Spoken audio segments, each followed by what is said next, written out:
नमस्कार साथियों, क्या हालचाल है। मैं आपका दोस्त विजय माकड़ स्वागत करता हूं आपके अपने इस बेहतरीन लर्निंग प्लेटफॉर्म पे। आज हम थर्मोडायनेमिक्स का आइसोथर्मल प्रोसेस पढ़ेंगे। आइसोथर्मल प्रोसेस, आइसोथर्मल नाम से ही क्लियर है, वो प्रोसेस जिसके अंदर टेम्परेचर क्या रहता है, कांस्टेंट। तो अगर मैं डेफिनेशन लिखूं, if state of ideal gas is changed at constant temperature, then process is known as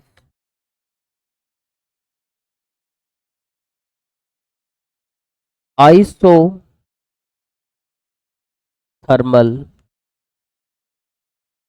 process. अब हमें टेम्परेचर कांस्टेंट रखना है, तो टेम्परेचर कांस्टेंट होगा कैसे।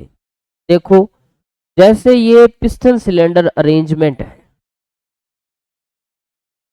अगर हमने लास्ट लेक्चर में देखा था कि प्रोसेस करवाने के दो ही तरीके हैं, या तो पिस्टन को मूवमेंट दीजिए या इसको हीट सप्लाई कीजिए।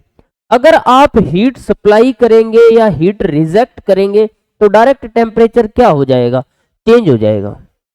तो आप हीट में वेरिएशन करके तो टेम्परेचर कांस्टेंट नहीं रख सकते। अगर आप इस पिस्टन को ऊपर नीचे मूवमेंट करोगे तो भी टेम्परेचर क्या होगा, चेंज होगा। तो अब टेम्परेचर कांस्टेंट रखे तो रखे कैसे।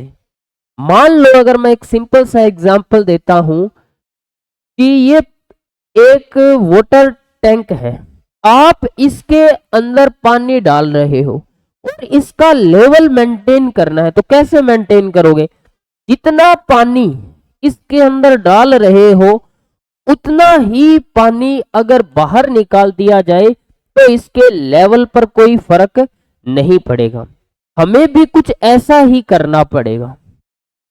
अगर अपने पिस्टन को प्रेस कर रहे हैं और इसका टेम्परेचर क्या हो रहा है, टेम्परेचर इसका क्या कर रहा है, बढ़ रहा है, तो अगर हम इससे हीट को रिजेक्ट करवा दे, हीट को बाहर निकाल दे, तो बैलेंस हो सकता है।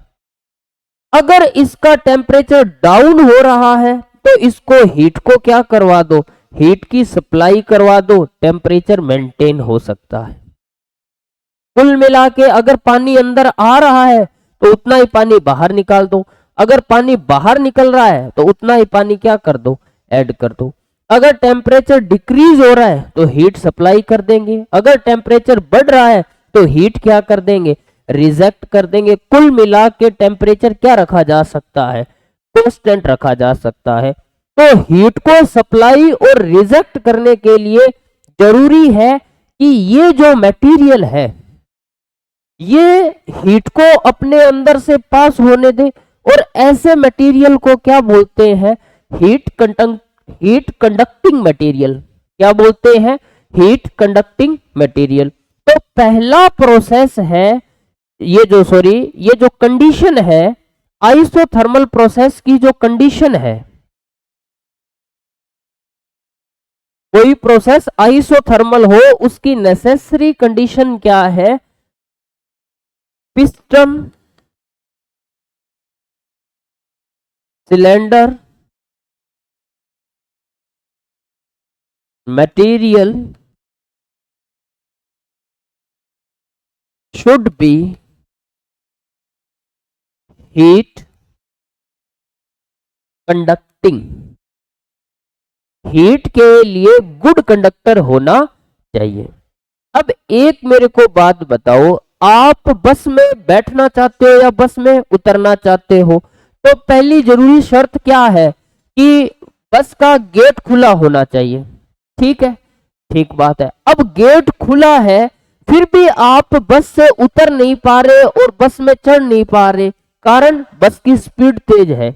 अगर बस की स्पीड तेज होगी तो क्या पैसेंजर बस के अंदर बैठ पाएंगे, बस से उतर पाएंगे? क्या नहीं उतर पाएंगे, ना ही बैठ पाएंगे।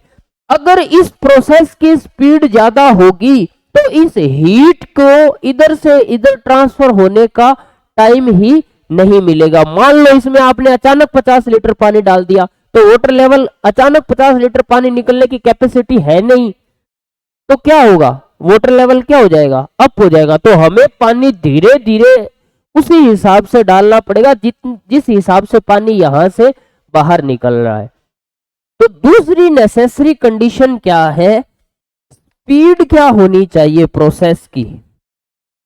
ये होनी चाहिए slow. The speed of process should be slow. ये बात हो गई ठीक।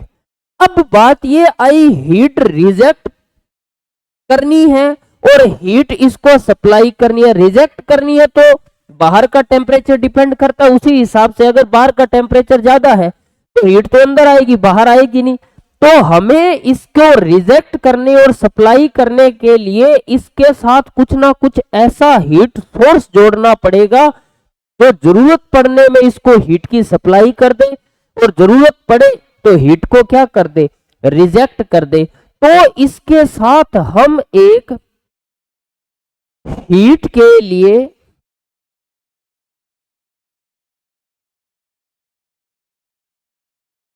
हीट को सप्लाई करने के लिए और रिजेक्ट करने के लिए, ठीक है, ये पिस्टन सिलेंडर है, इसके साथ हम एक हीट रिजर्वर और ऐड कर देते हैं। क्या ऐड कर देते हैं? हीट रिजर्वर, जिसकी हीट कैपेसिटी कितनी होनी चाहिए? इन्फिनिटी होनी चाहिए। जैसे अपने कहे ओशन है, ओशन के अंदर वाटर कैरी करने की कैपेसिटी कितनी है? इन्फिनिटी। ओशन के अंदर कितना पानी है? समुद्र में कितना पानी है? इन्फिनिटी। हमें पता ही नहीं कितना है। अगर उसमें आप 1-2 टैंकर पानी डाल दो तो क्या ओशन के वाटर लेवल पे फर्क पड़ेगा? क्या नहीं फर्क पड़ेगा। क्या अगर उससे कुछ पानी निकाल लो तो क्या ओशन के वाटर लेवल पे फर्क पड़ेगा? क्या नहीं पड़ेगा। क्यों? क्योंकि उसकी वाटर को धारण करने की क्षमता है, वाटर कैपेसिटी है, वो कितनी है? इन्फिनिटी। तो हमने क्या किया, इसके साथ एक हीट रिजर्वर सोर्स है ऐड कर दिया, जिसकी हीट कैपेसिटी क्या है? इन्फिनिटी। मतलब अगर इससे हीट निकाल ले थोड़ी या इसमें हीट क्या कर दे? ऐड कर दे, तो भी इसके टेम्परेचर पर कोई फर्क नहीं पड़ेगा। These are 3 necessary condition with the help of which we can perform isothermal process। तो isothermal process कब हो सकता है? isothermal process होने के 2-3 कारण मैंने बताए। एक तो स्पीड क्या होनी चाहिए? स्लो। कोई भी फास्ट प्रोसेस है वो आइसोथर्मल प्रोसेस नहीं हो सकता। दूसरा, जिस पिस्टन सिलेंडर के अंदर ये प्रोसेस करवाया जा रहा है वो क्या होना चाहिए? वो हीट के लिए कंडक्टर होना चाहिए, गुड कंडक्टर होना चाहिए। और इसके साथ हम क्या कर देते हैं? पिस्टन सिलेंडर के साथ, इस सिलेंडर के साथ एक हीट सोर्स जिसको हम हीट रिजर्वर कहते हैं, जिसकी हीट कैपेसिटी कितनी होती है? इन्फिनिटी होती है। वो इसके साथ हम क्या कर देते हैं? ऐड कर देते हैं। अब देखिए, अगर मैं इसके एग्जाम्पल की बात करूं तो इसका एग्जाम्पल क्या हो जाएगा? एग्जाम्पल हो जाएगा तो हमने क्या पढ़ा था? हमने चेंज ऑफ स्टेट पढ़ा था, जिसके अंदर हमने क्या देखा था कि जब 0 डिग्री की आइस है वो 0 डिग्री के वाटर में ना बदल जाए तब तक उसका टेम्परेचर चेंज नहीं होता है। ठीक है ना। तो ये जो मेल्टिंग प्रोसेस है ये कहाँ हो रहा है आइस का, 0 डिग्री सेल्सियस। मतलब ये सॉलिड स्टेट से कहाँ जा रहा है, लिक्विड स्टेट में जा रहा है। और इस पूरे प्रोसेस के ड्यूरिंग टेम्परेचर क्या रहता है, कांस्टेंट रहता है। तो melting of ice is an example of isothermal process. और हमने पढ़ा था जब कंप्लीट वाटर में कन्वर्ट हो जाता है तो फिर टेम्परेचर बढ़ने लगता है। और जैसे ही टेम्परेचर वाटर का कितना हो जाए 100 डिग्री सेल्सियस, तो तब तक टेम्परेचर और नहीं बढ़ता जब तक पूरा वाटर किस में कन्वर्ट ना हो जाए, स्टीम के अंदर कन्वर्ट ना हो जाए। ठीक है।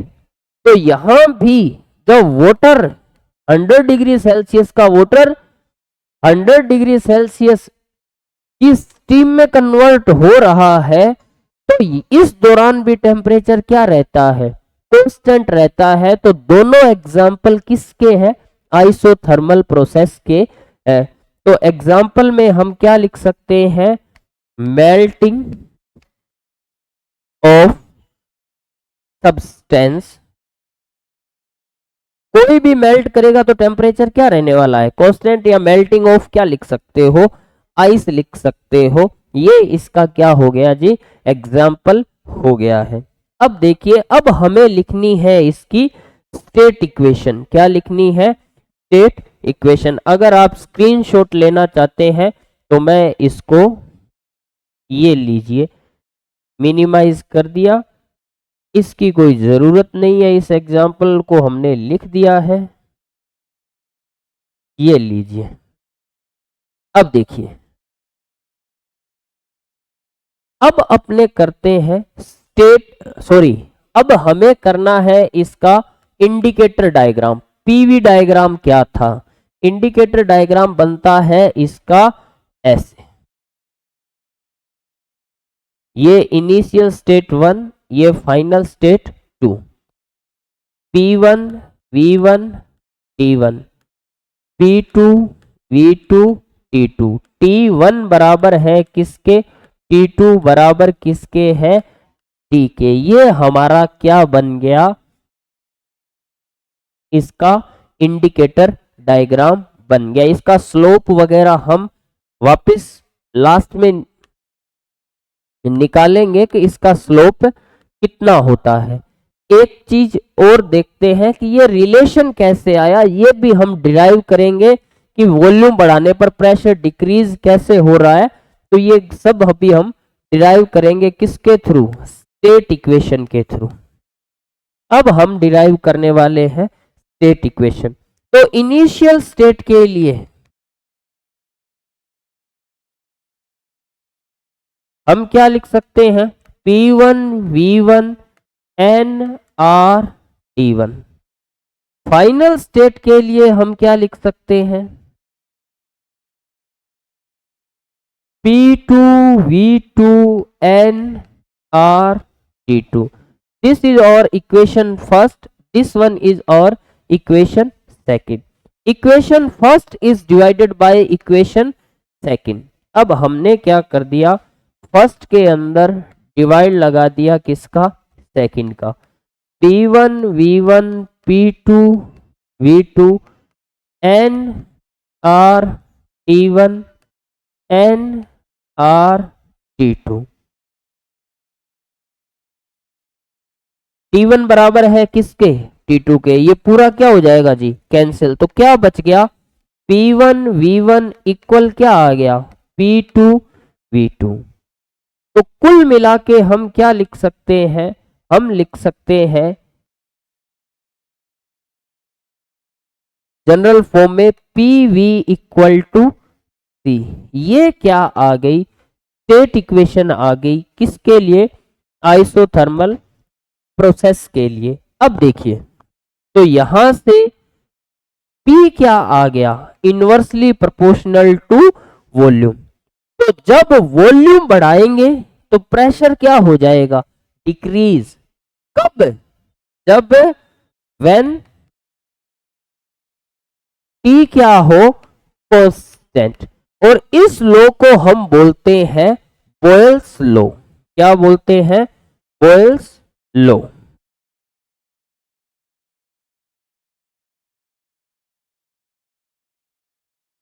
उम्मीद करता हूं आपके ये बात समझ आई। तो बॉयल्स लॉ की थ्योरी क्या लिखोगे? बॉयल्स लॉ की थ्योरी आप लिखोगे कि जब आप किसी when the state of gas is changed at constant temperature then its pressure is inversely proportional to its volume। ये हमारा हो गया बॉयल्स लॉ। आपके स्क्रीनशॉट के लिए मैं इसको रेडी कर देता हूं। ये लीजिए जी, ये आपके स्क्रीनशॉट के लिए ये चीज रेडी है। ये हमारा हो गया क्या? State equation. अब हमें क्या करना है?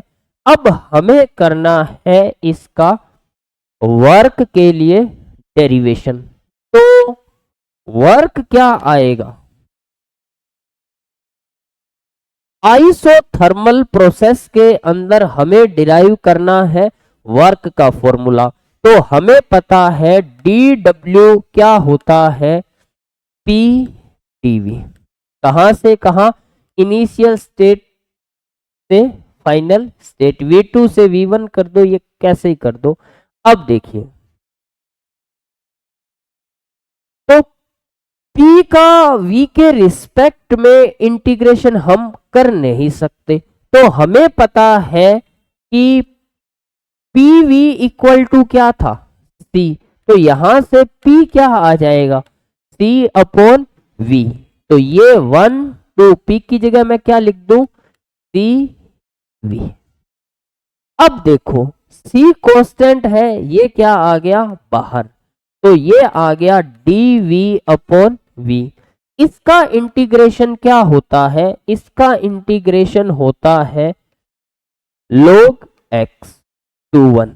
हमने पढ़ा हुआ है dx अपॉन x इंटीग्रेशन क्या होता है? log e x। अब देखिए,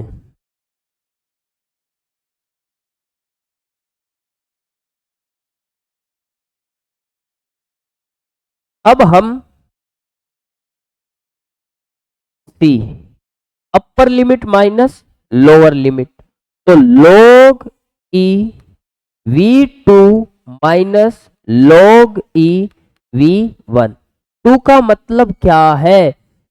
फाइनल स्टेट या 2 की जो स्टेट है वहां पर वॉल्यूम जो क्या कंसीडर किया हुआ है हमने v2, और इनिशियल क्या कर रखा है? स्टेट का वॉल्यूम क्या है? v1। ये x नहीं है, ये गलती से लिखा गया, ये है v।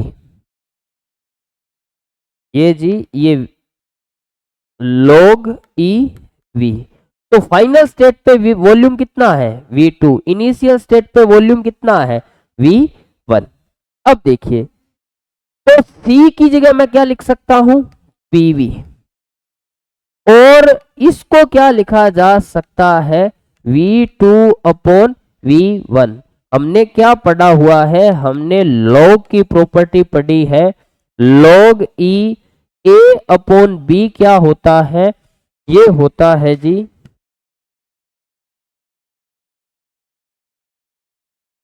log e a minus log e b। ये क्या है? log की प्रॉपर्टी है। ये हमने क्या कर रखी है जी? पढ़ी हुई है। अब देखिए, तो ये क्या आ गया? P V log e v2 by v1। किसका फॉर्मूला आ गया? आइसोथर्मल प्रोसेस में वर्क का फॉर्मूला आ गया। सर ये P कौन सा है? P1 V1 है या P2 V2? तो दोनों इक्वल है, अभी तो हमने पढ़ा है P1 V1 इक्वल क्या है? P2 V2। चाहे P1 V1 लिख दो, चाहे P2 V2, सब क्या है? कांस्टेंट ही तो है। अब देखिए, ये आ गया W। PV की इक्वल हम क्या लिख सकते हैं? We know that PV equal to nRT। PV की जगह हमने क्या लिख दिया? nRT log e v2 by v1। Sir T1 या T2? वही अभी तो हमने बताया कि T1 इक्वल T2 इक्वल क्या है? T है। चाहे T1 लिख दो, चाहे T2 लिख दो, कोई फर्क नहीं पड़ता। तो ये हमारे दो फॉर्मूले आ गए। अब हम और छेड़खानी करते हैं। ये देखिए इधर, ये कैसे हुआ, P1 V1 sorry PV equal to क्या होता है, nRT। अब देखिए, अभी आपने क्या पढ़ा हुआ है, P1 V1 equal to P2 V2, तो यहां से V2 बाय V1 इक्वल क्या आ गया, P1 बाय P2। अब देखो, तो V2 बाय V1 को क्या लिखा जा सकता है, P1 बाय P2। तो इस फॉर्मूले से देखो, W P V log E V2 by V1 को क्या लिखा जा सकता है, P1 बाय P2। ये हमारे पास एक फॉर्मूला और आ गया। PV को फिर क्या लिखा जा सकता है, nRT। तो W बराबर क्या आ गया, nRT log E P1 bye P2। ये जितने ज्यादा हमारे पास फॉर्मूले होंगे उतने ज्यादा टाइप के हम न्यूमेरिकल इजीली क्या कर सकते हैं, सॉल्व कर सकते हैं। इसलिए हमने इनकी अलग अलग फॉर्म निकाली। बच्चे कहते हैं सर इतना फॉर्मूला क्या यहां तक एग्जाम में कर दे तो सही है क्या, एग्जाम में सही है, पर न्यूमेरिकल कैसे सोल्व करोगे।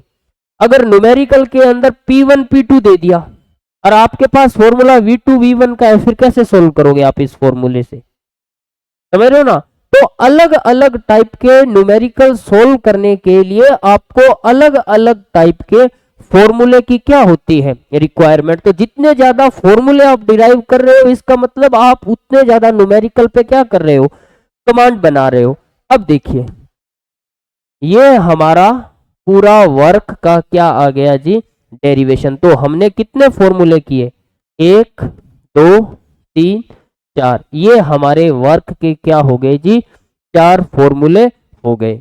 अब देखिए, अब हमें क्या निकालना है, चेंज इन इंटरनल एनर्जी।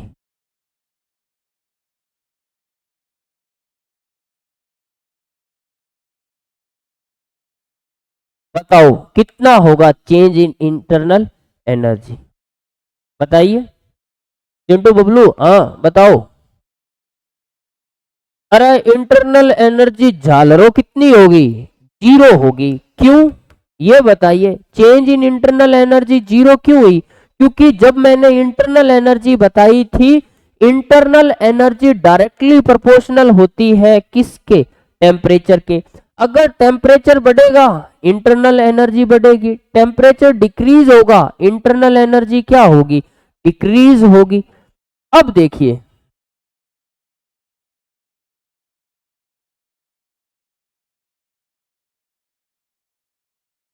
ना टेम्परेचर बढ़ रहा ना टेम्परेचर कम हो रहा, मतलब चेंज इन टेम्परेचर कितना है, 0।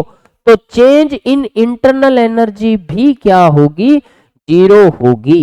तो टेम्परेचर कांस्टेंट रहने के कारण इंटरनल एनर्जी में चेंज कितना आया है, चेंज आया है 0।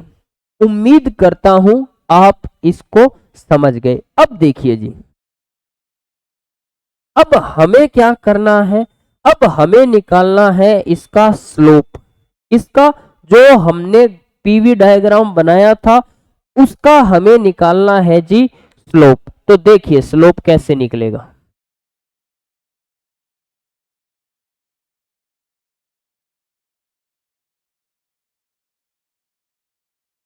Slope of PV.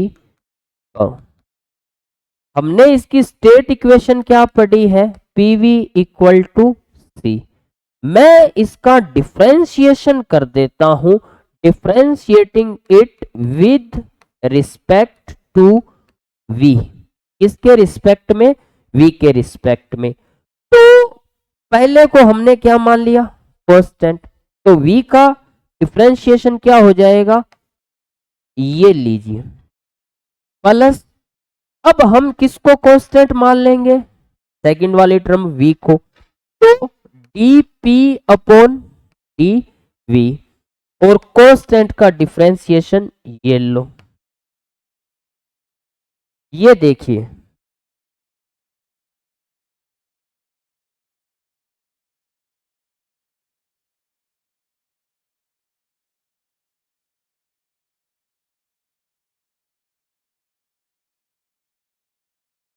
P, इसका क्या हो गया 1 V dP, और इसका क्या हो गया जी 0।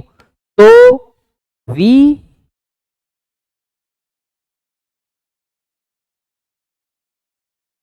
dP by dV equal to क्या आ गया -P। अब हम इसको क्या लिख सकते हैं, dP by dV equal to क्या आ गया -PV, और ये क्या है, ये है स्लोप। तो स्लोप कितना आ गया -PV, किसका, आइसोथर्मल प्रोसेस का हमने क्या कैलकुलेट कर दिया जी, स्लोप कैलकुलेट कर दिया।